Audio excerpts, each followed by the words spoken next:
Hello everyone, welcome back to my channel. Today's video is the second installment on my personal budgeting tutorial, and it's going to be a practical one. In my last video I did explain on all about budgeting and the parameters around budgeting, what you need to do, what you need to consider, how to prepare all of your paperwork before we start today's practical.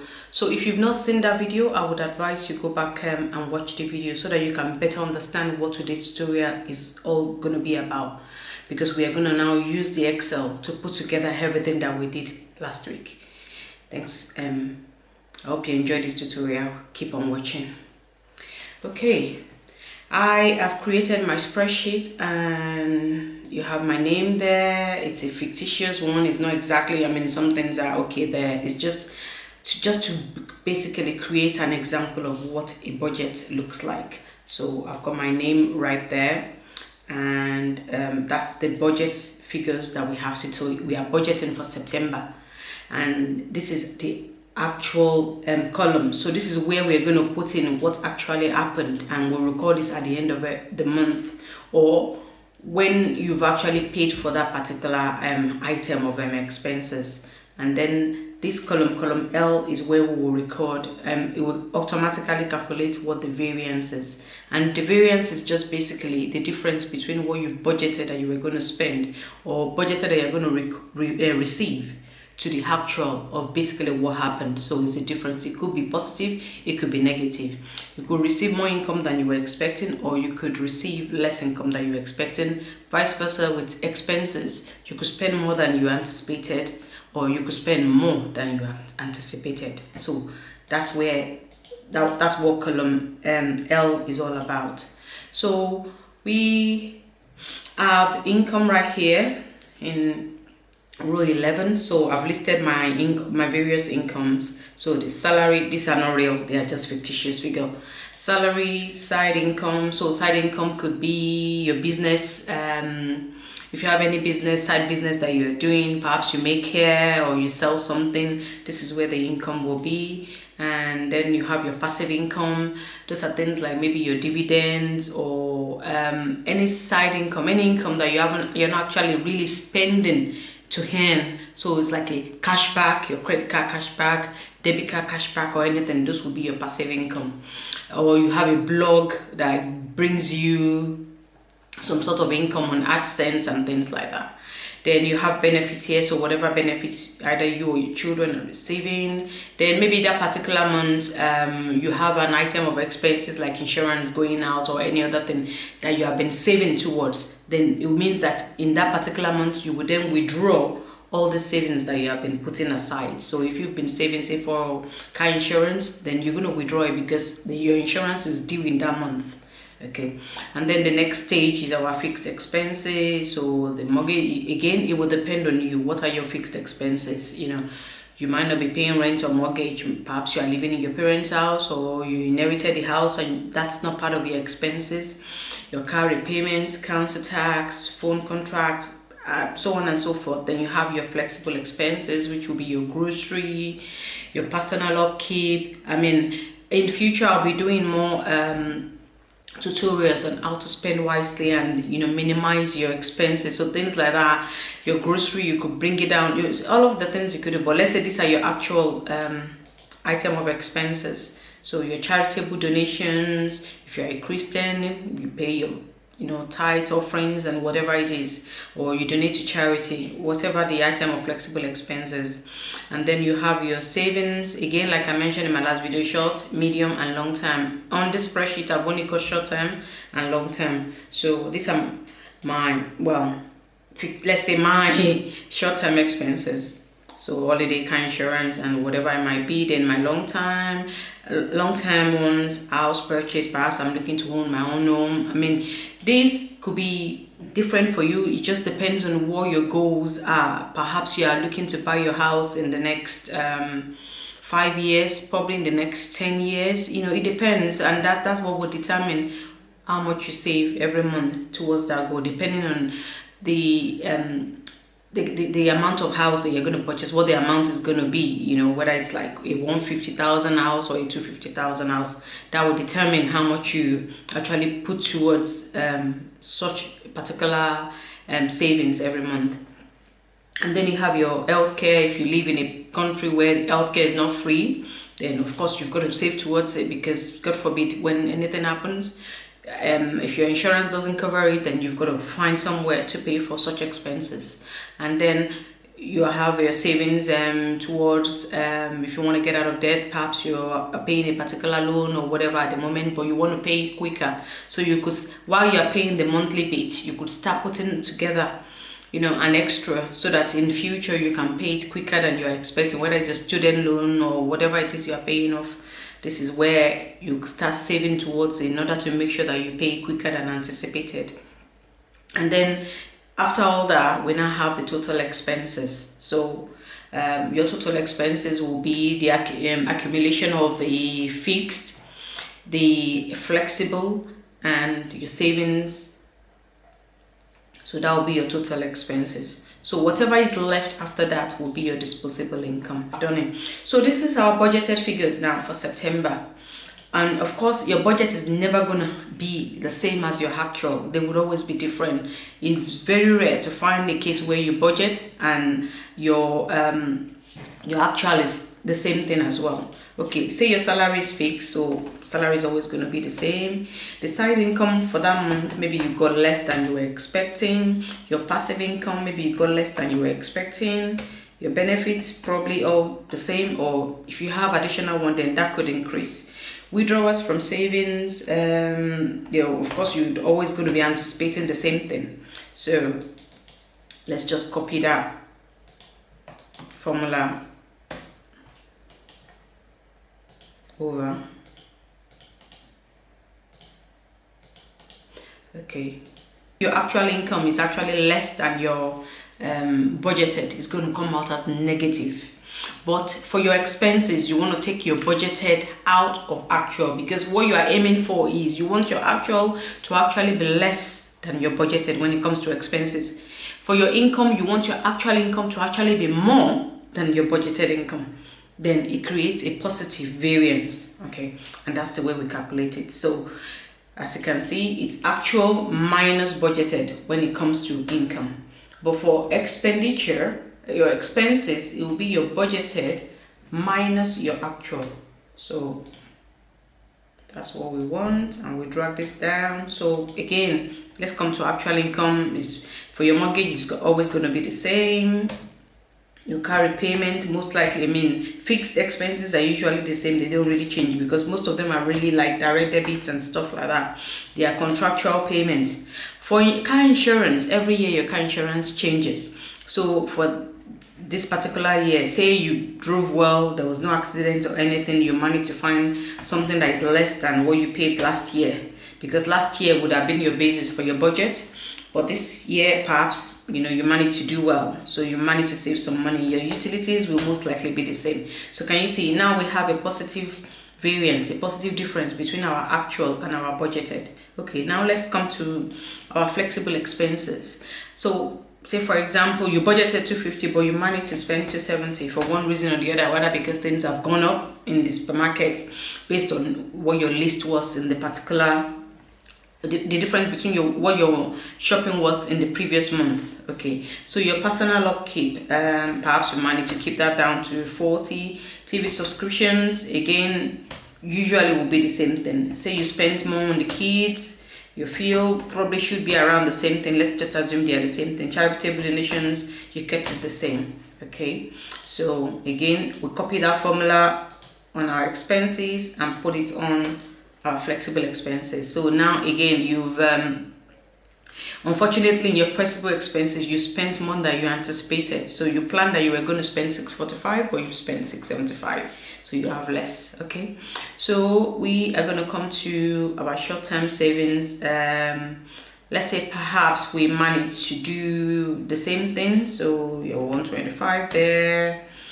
say that was what, 33, that was 50, you manage to put together maybe £10 on there, that remains the same. investment, perhaps you could only manage to, maybe you manage to invest 180. Unforeseen expenses, keep it the same. Again, we're going to copy this formula because for expenses it would always be the same. So you put it everywhere you want, where your figures are, and paste. So in places that are blank, we just remove all of that because we don't want them there. There's nothing there to measure. Okay, all right. So let's go to our house purchase. Maybe you managed to save exactly as you planned. Debt freedom, maybe you were only able to do 100, and in unforeseen expenses you managed to save exactly as you budgeted. So as we can see here, we've budgeted to save £983.75, but we only managed to save £910.50. So there's a positive difference in there. Okay, and when we now compare everything, your budgeted against your actual, so the budgeted expenses was 2748.75, but your actual is 2685.50, which means you actually have, you know, more left over after your income. Okay,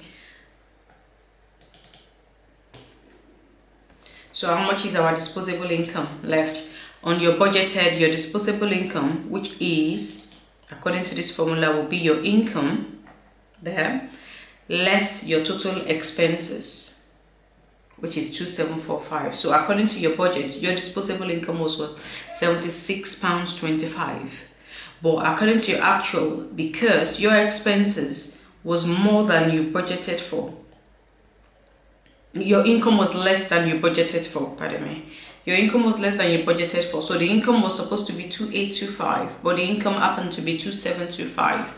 So which means we have £100 less than we thought was going to come in. So that's going to reflect, okay, if we go from the top, we have £100 less than was supposed to come in as income, but we've managed to spend £30 less in expenses, which means you are still £70, around £70 under in your budget, basically.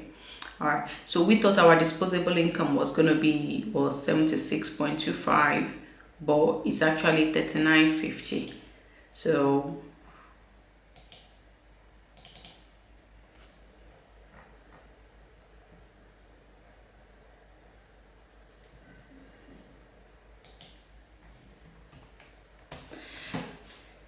we have £36.75 less in disposable income as we thought we were gonna have. Okay, so which means our budgeted disposable expenses is gonna have to change.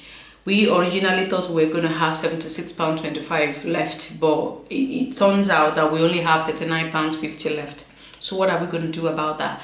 Now, if you didn't do this budget and you just assumed that you would have £76.25 left and you didn't compare it to your actual, you're going to be spending £76.25, which you don't actually have, because it turns out on an actual basis you only have £39.50. So that's all you have to treat yourself in that month, in September. That's all you got. So how are you going to spend it?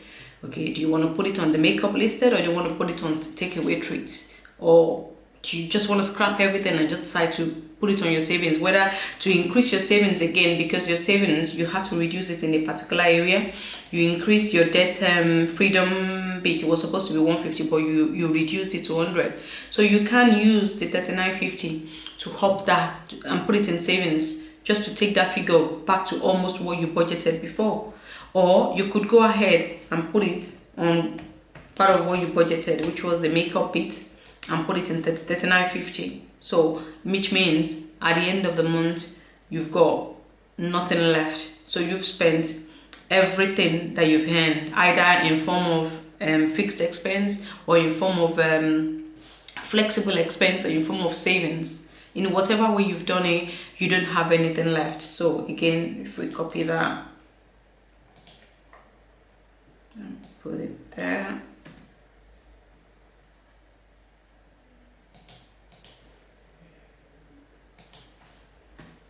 change that formula.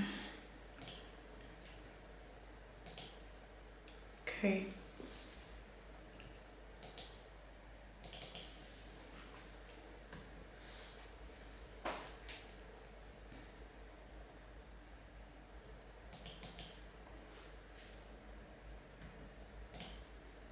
and drag it down.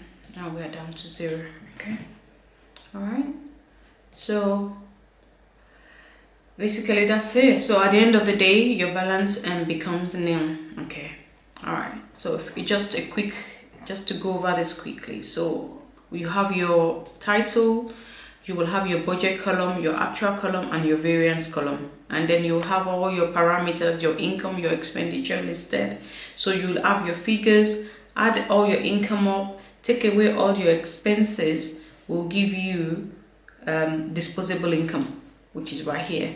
So within your disposable income is where you then account for your vices, your treats, your luxury, whatever you need to do. But without doing this, you never know how much disposable income you have. So it's always advisable, to plan what you're going to spend in the month, to do your budget, so you actually know around what might be available to you. And as you can see on this, we actually had less than we thought we were going to have, because our income was reduced, because we had less income when it came to the side income and the passive income. Less came in than what we anticipated, so we were down by 100 on the income bit. We managed to save on our expenditure £30, but the remaining cannot account for cannot cover what our disposable income is. So moving on to the 50 40 30 rule, or whatever it be, those are the rule that guides your savings, your expenditure, your total expenses, and your flexible expenses. So basically it will be your income. Your income is 100%, so it's how you spend your income. Say your income is 100%, so your needs, things are compulsory, your wants and your savings are what should come out of your 100%. So the popular thing that people go by is the 50 30 20 rule. But it's, like I said in my previous video, it's always going to be different. And as you can see from what we've calculated here, this is the total income based on the budget. This is not based on the actual. Based on the budget, we're supposed to get 2825. But our fixed expenses, our budgeted fixed expenses were 1120. Flexible expenses was 645. Our savings was 983.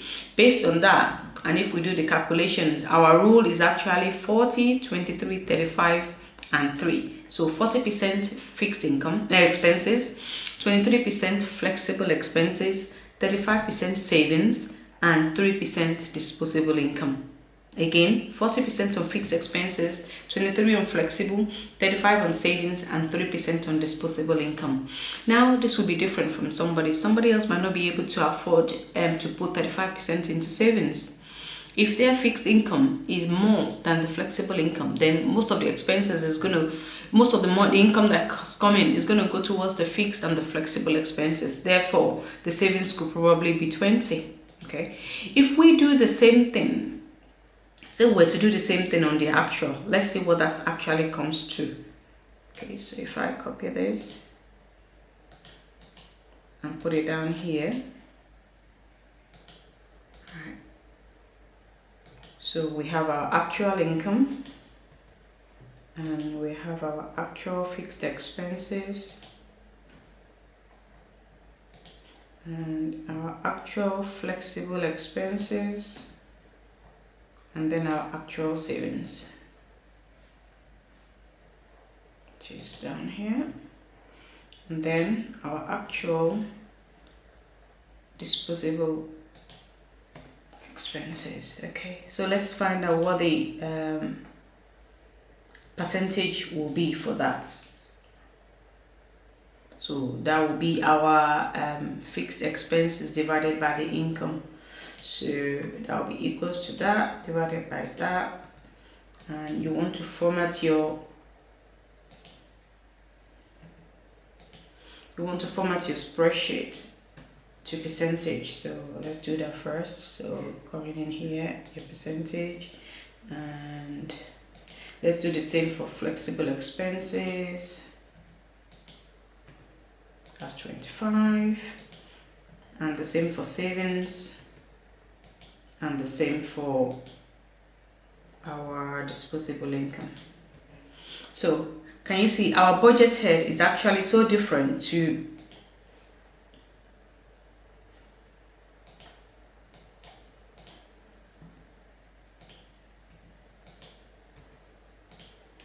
Okay, so you always want that to be 100%, so that is 100%. Yeah, so as it turns out, our actual fixed expenses remain the same. Like, I mean, as the name says, it's fixed expenses, usually going to be fixed contractually. Most of them are usually are.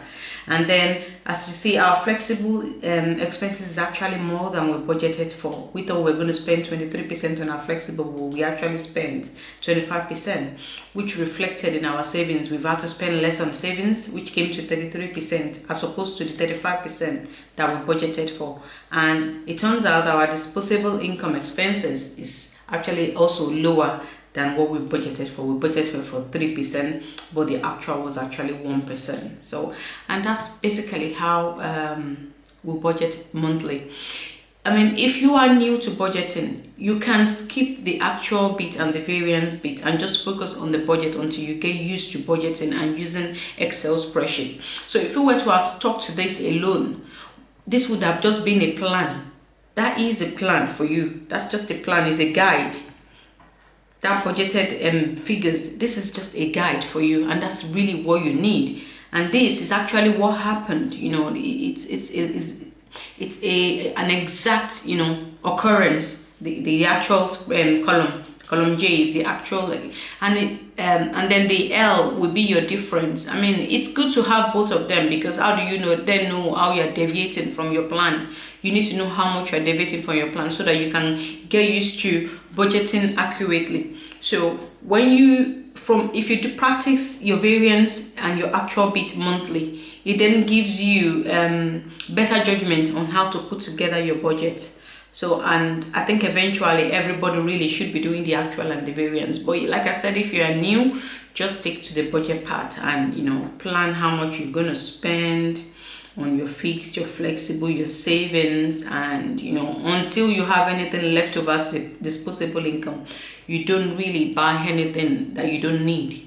You don't buy anything luxurious. You don't buy anything that is basically not a more or less a do or die item. You stick to your budget, and that's how you're gonna use your money wisely, by sticking to your budget, by sticking to your plans, and not buying or spending on what you haven't planned. That's what's going to take you, you know, the longer way. It's going to make your money last longer.